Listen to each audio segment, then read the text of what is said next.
Selamat sore dok, sebelumnya perkenalkan nama saya Nathanael Kurniadi, NPM 13010100109, dan sekarang saya akan melakukan pemeriksaan jantung pada pasien. Saya akan menjelaskan mengenai pemeriksaan tekanan vena jugular atau jugular venous pressure, di mana untuk pemeriksaan ini kita akan menggunakan vena jugular internal, namun jika tidak dapat digunakan, kita akan menggunakan vena jugular eksternal.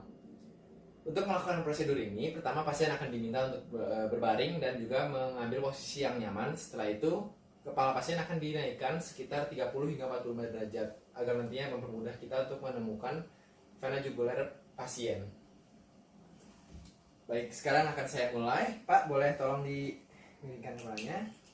Untuk melakukan pemeriksaan ini, kita dapat menggunakan bantuan center seperti penlight yang saya gunakan untuk mencari vena jugular pada pasien.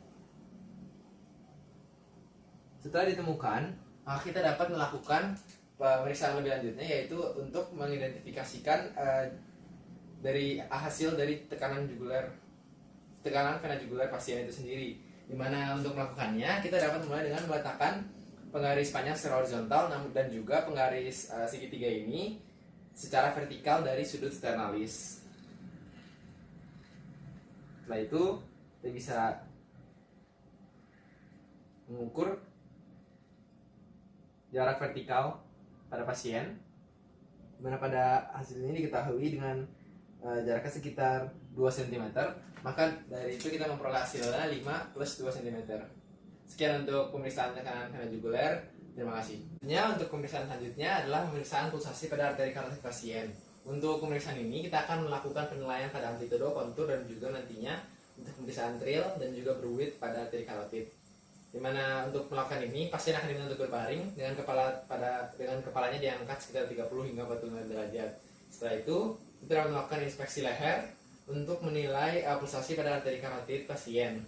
Dan kemudian untuk pemeriksaannya itu sendiri kita dapat menggunakan baik jari tengah dan juga telunjuk pada tangan kita ataupun menggunakan ibu jari. Dimana untuk melakukan pulsasi arteri karotid pada arteri karotid kanan dapat menggunakan tangan kiri, sementara untuk pada arteri karotid kiri dapat dengan menggunakan tangan kanan. Baik, Kak, boleh tolong geserkan kepalanya sedikit. Oke, kasih. Untuk melakukan pemeriksaannya sendiri, kita letakkan jari kita pada sepertiga bagian bawah leher.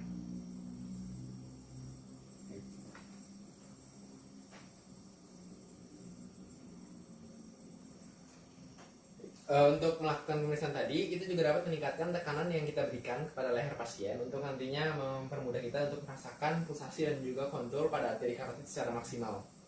Dan hal yang perlu diperhatikan juga ketika kita ingin melakukan pemeriksaan pulsasi arteri karotid, yaitu kita tidak boleh menekan kedua arteri karotid pada saat yang bersamaan.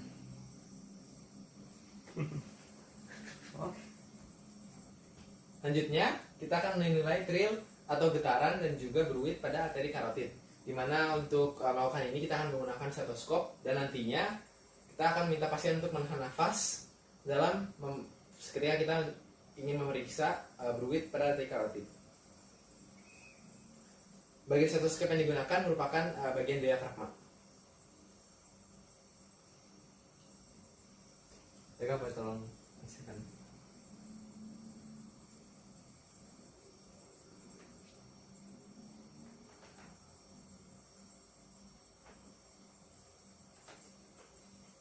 Sekian untuk pemeriksaan pulsasi pada arteri karotid.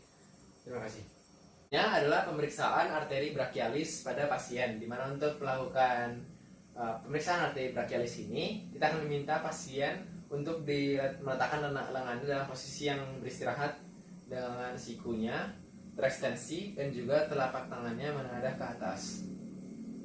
Setelah itu kita juga dapat memfleksikan siku pada beberapa derajat tertentu agar nantinya mempermudah kita untuk mendapatkan relaksasi otot yang optimal dan mempermudah kita untuk menemukan pulsasi pada arteri brachialis pasien. Untuk mencari pulsasinya sendiri, kita juga menggunakan jari telunjuk dan juga jari tengah kita untuk merasakan pulsasi pada arteri brachialis pasien.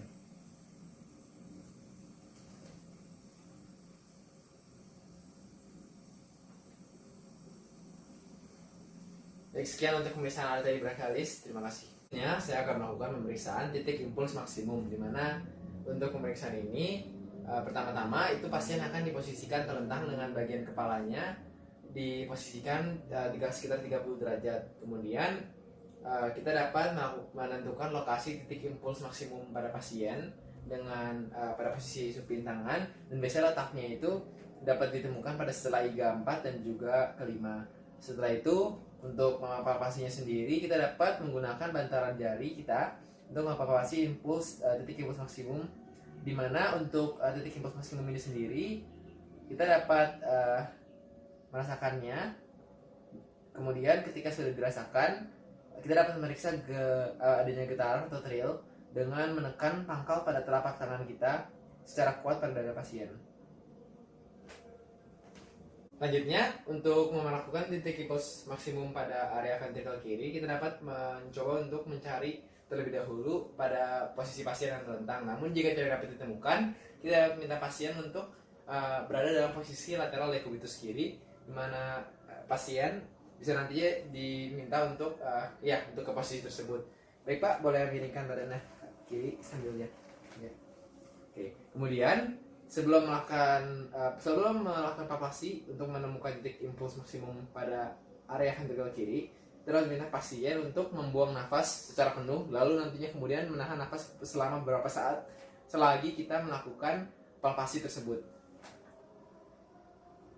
Bapak boleh tahan nafasnya dulu, baru buang nafas kemudian tahan nafas ya Pak.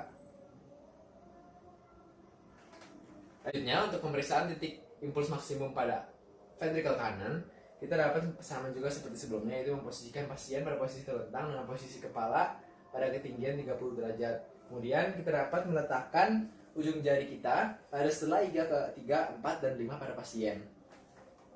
Dimana setelah itu kita dapat meminta pasien untuk membuang nafas dan kemudian menahan nafas agar titik impuls maksimum juga dapat lebih terlihat oleh kita. Baik Pak, boleh menghembuskan nafasnya lalu tahan nafasnya. Baik, sekian untuk pemeriksaan titik impuls maksimum. Terima kasih. Sekarang saya akan melakukan pemeriksaan perkusi pada pasien untuk menemukan batas jantung pasien, yaitu pada batas kiri, kanan, dan juga batas atas pasien. Untuk batas kiri jantung dapat dimulai dengan dari lateral kiri menuju ke medial.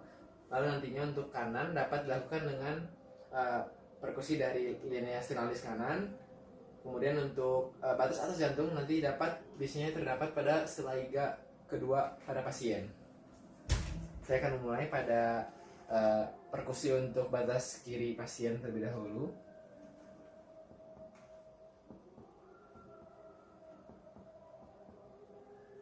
Selanjutnya untuk batas kanan.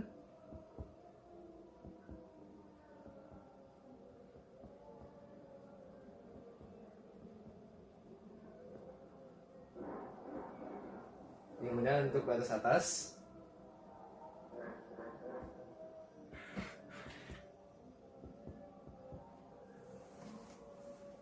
Sekian untuk pemeriksaan perkusi, terima kasih. Baik, sekarang saya akan melakukan pemeriksaan bunyi jantung S1, S2, S3, dan S4 pada pasien, di mana umumnya untuk bunyi jantung ini sendiri dapat didengar pada posisi pasien terlentang seperti sekarang ini. Dan untuk area yang kita periksa itu nantinya akan berada pada katup aorta, katup pulmoner, katup mitral atau katup bikuspid, dan juga katup trikuspid. Di mana untuk area katup aorta biasanya berada di atas iga kedua kanan, dan juga setelah iga kedua pada linea parasternalis. Sementara itu untuk area katup pulmoner itu biasanya berada pada setelah iga kedua dan linea parasternalis kiri, dan untuk area katup mitral itu berada di setelah iga kelima pada linea midclavicularis kiri, dan untuk area katup trikuspid itu biasanya berada di sternum, lebih tepatnya pada perbatasan antara corpus sternum dan juga dengan prassus xiphoideus.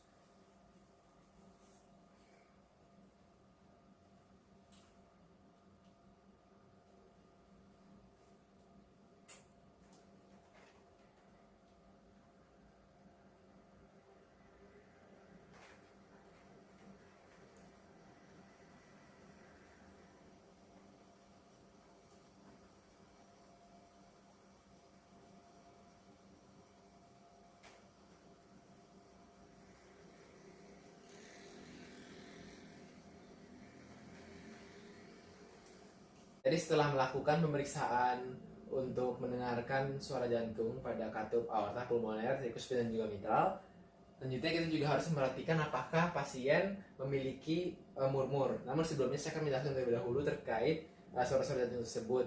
Di mana untuk S1 sendiri itu biasanya merupakan bunyi jantung yang memiliki frekuensinya medium hingga tinggi. Setelah itu, untuk S2 itu merupakan bunyi jantung yang memiliki frekuensinya tinggi, dan untuk S3 itu merupakan bunyi jantung yang merupakan bunyi di tengah atau mid diastolik dan dia berfrekuensinya rendah.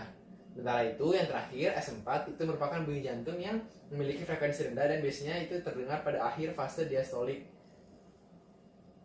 Lalu selanjutnya saya akan menjelaskan dengan terkait pemeriksaan murmur pada jantung. Dimana untuk pemeriksaan murmur ini ada beberapa komponen-komponen yang perlu diperhatikan, dimulai dengan komponen waktu. Dimana untuk komponen waktu ini sendiri bisa nantinya mengetahui apakah murmur itu merupakan murmur sistolik, diastolik, ataupun kontinu. Dimana murmur sistolik itu terdengar antara bunyi S1 dan S2, untuk diastolik itu terdengar antara S2 dan S1, sementara untuk kontinu itu dimulai dari sistolik, kemudian nanti dia melanjut kepada puncaknya di S2, lalu kemudian melanjutkan di fase diastolik. Lalu ada juga bisa diperhatikan juga dari aspek bentuknya, bentuk dari atau konfigurasi murmur yang ditentukannya itu merupakan yang ditentukan dari intensitas murmurnya dari waktu ke waktu. Setelah itu kita juga dapat menentukan lokasi adanya intensitas maksimum atau lokasi di mana murmur dapat terdengar dengan sangat jelas. Setelah itu kita juga dapat memeriksa terkait radiasi dari titik impuls maksimal tersebut, di mana radiasi ini menandakan sampai sejauh manakah suara murmur tersebut dapat terdengar dari titik impuls maksimalnya. Setelah itu kita juga dapat melihat terkait intensitas dari murmur itu sendiri, di mana murmur sistolik itu memiliki 6 derajat dari derajat 1 hingga 6, di mana derajat 1 itu sangat samar dengan derajat 6 itu yang sangat terdengar adanya trill atau getaran. Setelah itu kemudian ada juga nada. Nada ini bisa kita mengkategorikan murmur yaitu menjadi tinggi, medium, dan juga rendah. Dan yang terakhir itu untuk kualitas itu biasanya dapat dideskripsikan seperti murmur yang bersifat kasar, bertiup, bergemuruh, ataupun yang lainnya. Sekian untuk pemeriksaan jantung. Terima kasih. Sekarang saya akan menjelaskan mengenai pemeriksaan ekstremitas, yaitu untuk melakukan tes terhadap edema, apakah adanya piting edema atau tidak. Dimana untuk melakukan tes untuk edema ini kita dapat memeriksa dengan menekan jari pada area yang bersifat dependen, seperti contohnya tulang kering pasien, kemudian ditekan sekitar 2 hingga 3 detik. Jika edema piting memang ada, nantinya jari akan tenggelam ke dalam jaringan, dan pas ketika kita melepaskan jari tersebut, bekas jarinya akan tetap ada. Nah, baik, sekarang saya akan melakukan tesnya. Baik, Pak.